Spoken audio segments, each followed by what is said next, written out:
नमस्कार विद्यार्थी मित्रांनो, मागील लेक्चरला आपण बुककीपिंग अँड अकाउंटन्सी या विषयामध्ये सुरुवातीला पहिलं प्रकरण अभ्यासलं, पार्टनरशिप फायनल अकाउंट. त्यानंतर या ठिकाणी नॉट फॉर प्रॉफिट कन्सर्न हे दुसरं प्रकरण अभ्यासलं. तिसरं प्रकरण ॲडमिशन ऑफ ए पार्टनर. चौथं प्रकरण रिटायरमेंट ऑफ ए पार्टनर. पाचवं डेथ ऑफ पार्टनर नंतर अभ्यासणार आहोत. आता आपण सहावं प्रकरण अभ्यासत आहोत, डिझॉल्युशन ऑफ पार्टनरशिप फर्म.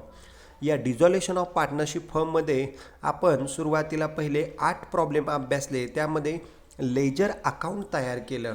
त्यामध्ये सुरुवातीला या ठिकाणी realisation account, partners capital account, cash or bank account. आता आपण या ठिकाणी जर्नल एंट्री अभ्यासतोय.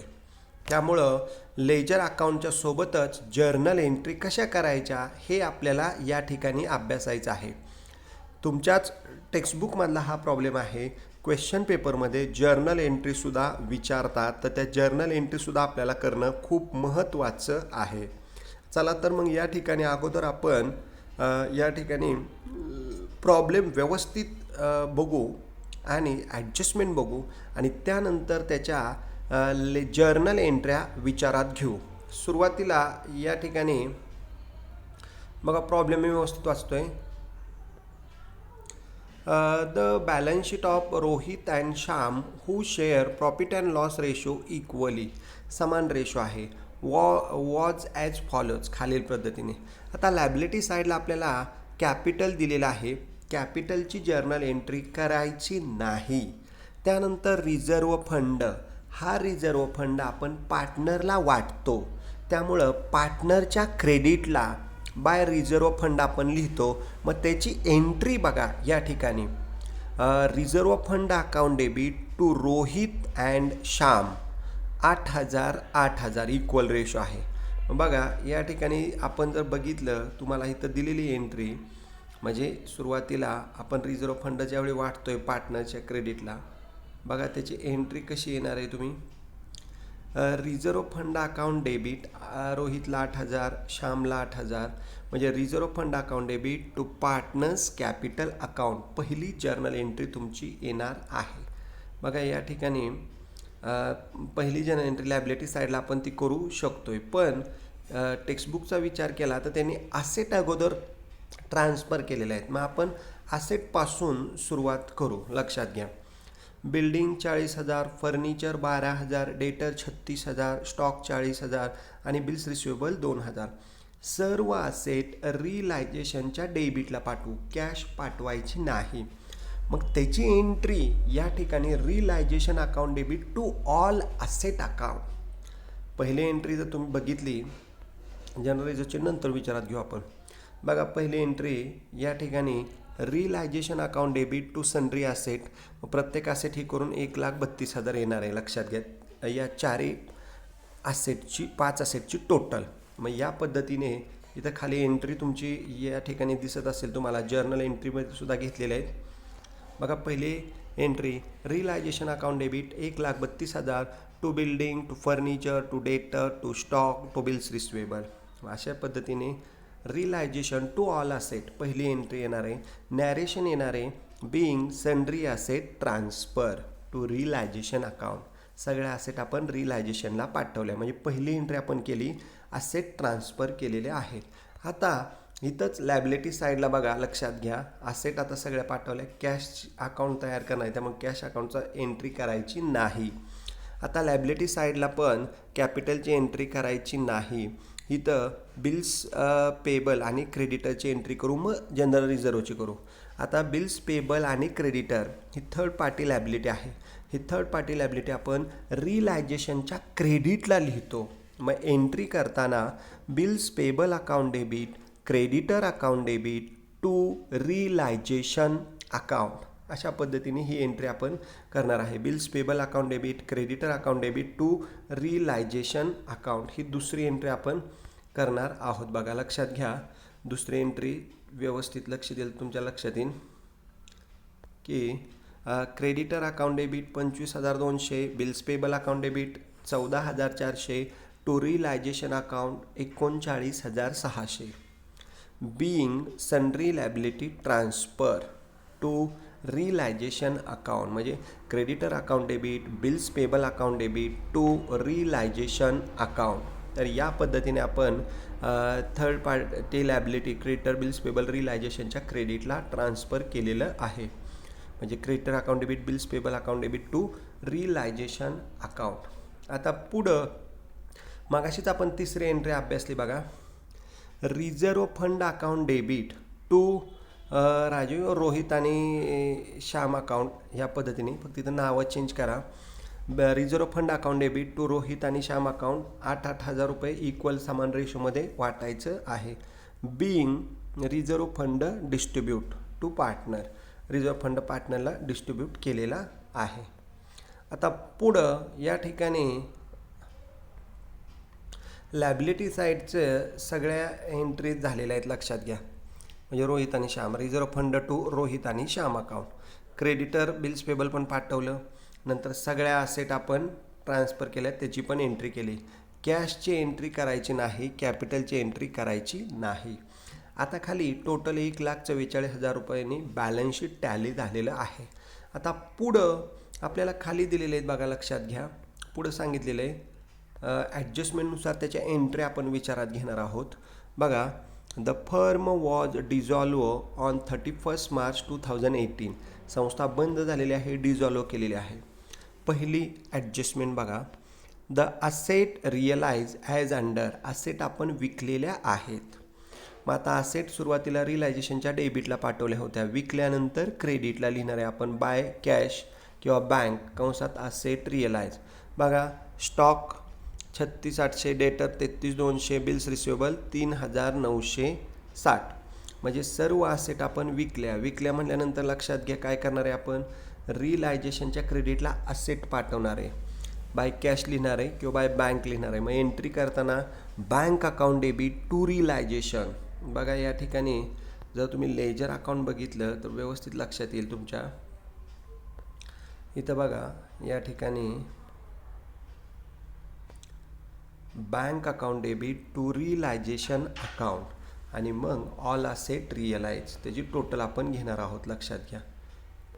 म्हणजे या ठिकाणी पुढची चौथी एंट्री बघा, या ठिकाणी तुमची आहे कॅश अकाउंट डेबिट किंवा bank account debit 73,960 to realisation account 73,960 being asset realise, asset आपण विकलेल्या आहेत. आता पुढं सेकंड ॲडजस्टमेंट या ठिकाणी विचारात घेऊ आपण. सेकंड ॲडजस्टमेंट, संजीव किंवा Sharma agree to taken over building ₹36,000. शर्माने बिल्डिंग लिहिलेली आहे. मग आपण रिलायझेशनच्या क्रेडिटला बाय शर्मा लिहितो, एंट्री येणार आहे म्हणजे बिल्डिंग डेबिटला पाठवतो रिलायझेशनच्या. टेकन केली की रिलायझेशनच्या क्रेडिटला बाय शर्मा, मग एंट्री होणार आहे Sharma account debit to realisation account. दुसरी एंट्री येणार आहे तुमची. बघा, या ठिकाणी दुसऱ्या लक्षात येईल तुमच्या, शर्मा तिथं टाका, संजीव टाकलेले आहे, building taken 36,000, Sharma account debit to realisation account. मग या ठिकाणी एंट्री तुमची पाचवी बघा, लक्षात घ्या, संजीव टाकले तिथं, शर्मा लक्षात घ्या. Sharma capital account debit 36,000 to realisation account 36,000 रुपये. ही राजवंश संजीव पाठीमागचेच नाव आहेत, पण इथं दुरुस्त करून घ्या, रोहित आणि शर्मा, रोहित आणि Shyam capital account debit to realisation account. आता पुढची ॲडजस्टमेंट बघा, तिसरी, राजूच्या Rohit agree to taken over furniture for ₹10,800. रोहितने फर्निचर नेलेलं आहे. रिलायझेशनच्या क्रेडिटला बाय रोहित आपण लिहिणार आहे, एंट्री होणार आहे Rohit account debit to realisation account. बघा, या ठिकाणी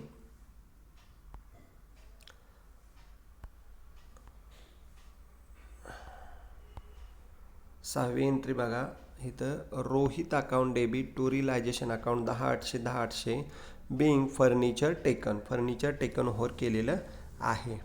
आता पुढची ॲडजस्टमेंट या ठिकाणी बघा, लक्षात घ्या, चौथी ॲडजस्टमेंट, द डिझॉल्युशन एक्सपेन्सेस ₹1200, 1,200. आता डिझॉल्युशन एक्सपेंडिचर आपण ₹1200 पेड केलेला आहे. मग एंट्री करताना आपण रिलायझेशनच्या डेबिटला टू कॅश ऑर बँक लिहिणार आहे. मग एंट्री येणार आहे realisation account debit to cash account, realisation to cash account कंसात डिझोल्युशन एक्सपेन्सेस पेड. बघा 7वी एंट्री बघा, realisation account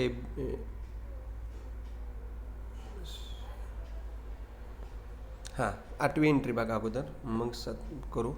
realisation account debit 1200 to cash account 1200 being realisation expenses paid.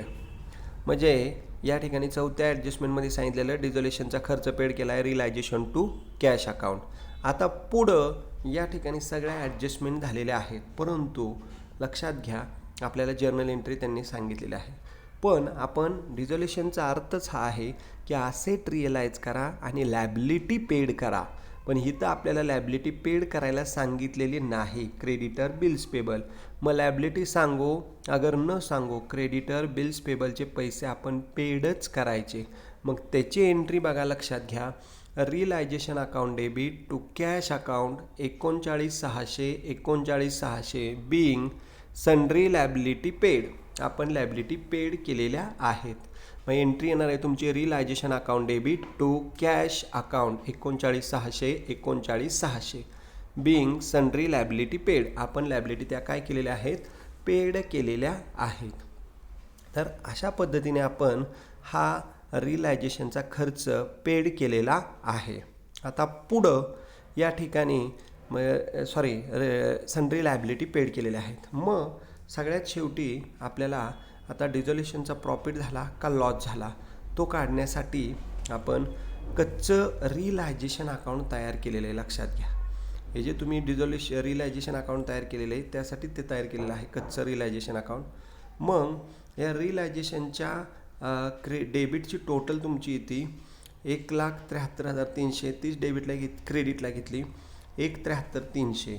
आता 1,73,300मधून क्रेडिट वजा केली तर फरक येतो आहे 12,440. बघा दिसतोय का 12,440, आणि तोच फरक 12,440 या ठिकाणी रोहित आणि श्यामला समान वाटायचा आहे. तो आलेला आहे लॉस बाय लॉस, तिथं नावं जुनी दिलेली आहेत पण 6,220 रोहितला आणि श्यामला 6,220.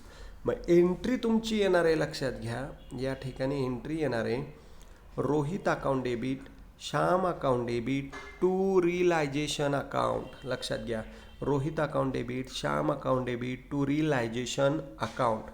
तर या पद्धतीने आपण ती एंट्री करून तो लॉसची एंट्री 12,440ची करणार आहोत. बघा लक्षात घ्या,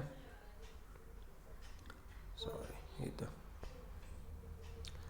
इथं पण हे चुकलेलं आहे, 6,220 Rohit account debit 6,220 Shyam account debit 6,220 to realisation account इथं 12,440. तर या पद्धतीने एंट्री आपण घेणार आहोत. Rohit account debit Shyam account debit to realisation account being realisation loss transfer. आणि सगळ्यात शेवटी आता पार्टनर कॅपिटल अकाउंट क्लोज करायचं आहे. लक्षात घ्या, मग त्यासाठी पार्टनरच्या डेबिटला टू कॅश येतं आहे. लक्षात घ्या, मग Rohit capital account debit 30,980 Shyam capital account debit 13,780 to cash account 44,760 being final payment paid. अशा पद्धतीने आपण डिझोल्युशन या टॉपिकमध्ये परत एकदा ऐका, एंट्र्या फक्त जर्नल एंट्री कॉन्सन्ट्रेशन करा, मग तुमच्या लक्षात येईल व्यवस्थित. पहिले असेट ट्रान्सफर केल्या, एंट्री येणार आहे realisation to all asset being asset transfer to realisation. त्यानंतर लॅबिलिटी आपण ट्रान्सफर केलेल्या आहेत, creditor account debit bills payable account debit to realisation account being sundry liability transfer. त्यानंतर रिझर्व फंड वाटला आहे पार्टनरला, मग reserve fund account debit to Rohit आणि to Shyam account reserve fund distribute. नंतर हे झाले वरचे बॅलन्स शीटचे सगळे. आता खाली ॲडजस्टमेंट चौथ्या एंट्रीपासून ॲडजस्टमेंटच्या एंट्री आहेत. लक्षात घ्या, आपण असेट विकल्या म्हटल्यानंतर cash account debit to realisation account being asset realise, asset sale केल्या. नंतर या ठिकाणी श्यामने बिल्डिंग टेकन ओव्हर केली. मग Shyam capital account debit to Rohit to realisation account being building taken over. त्यानंतर पुढं या ठिकाणी रोहितने फर्निचर घेतलं. Rohit account debit to realisation account being furniture taken by Rohit.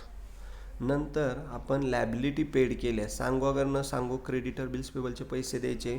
मग एंट्री येणार आहे realisation account debit to cash account sundry liability paid. त्यानंतर पुढं रिअलायझेशनचा एक्सपेन्सेस आपण पेड केला. एंट्री येणार आहे realisation account debit to cash account being realisation expenses paid. त्यानंतर पुढं या ठिकाणी Rohit capital account debit Shyam capital account debit to realisation account being realisation loss transfer. रिअलायझेशनचा लॉस काय केलेला आहे, ट्रान्सफर केलेला आहे. सगळ्यात शेवटी final payment Rohit capital account debit Shyam capital account debit to cash account being final payment made. तर अशा पद्धतीने या जर्नल एंट्रीज करायच्या. आपण कच्चं रिअलायझेशन अकाउंट तयार केलं आहे आणि पार्टनर कॅपिटल अकाउंट तयार केलेलं आहे. तर तुम्ही पक्कं जर्नल आणि कच्च्या या ठिकाणी रिअलायझेशन अकाउंट आणि पार्टनर कॅपिटल अकाउंट अशा पद्धतीने तुम्हीसुद्धा या ठिकाणी जर्नलचं व्यवस्थित आखून घ्या आणि जर्नल एंट्री करण्याचं प्रॅक्टिस करा. म्हणजे तुम्हाला लेजरला तर मार्क मिळतील प्लस जर्नलला पण मार्क मिळतील. ठीक आहे, या ठिकाणी आपण व्यवस्थित हा प्रॉब्लेम अभ्यासलेला आहे. कुणाला काही शंका असतील तर त्यांनी विचाराव्यात, पण झालेले सगळे प्रॉब्लेम व्यवस्थित सॉल्व करा. ठीक आहे, थँक्यू. राहिलेला भाग आपण नंतर पुढच्या लेक्चरला अभ्यासू. धन्यवाद.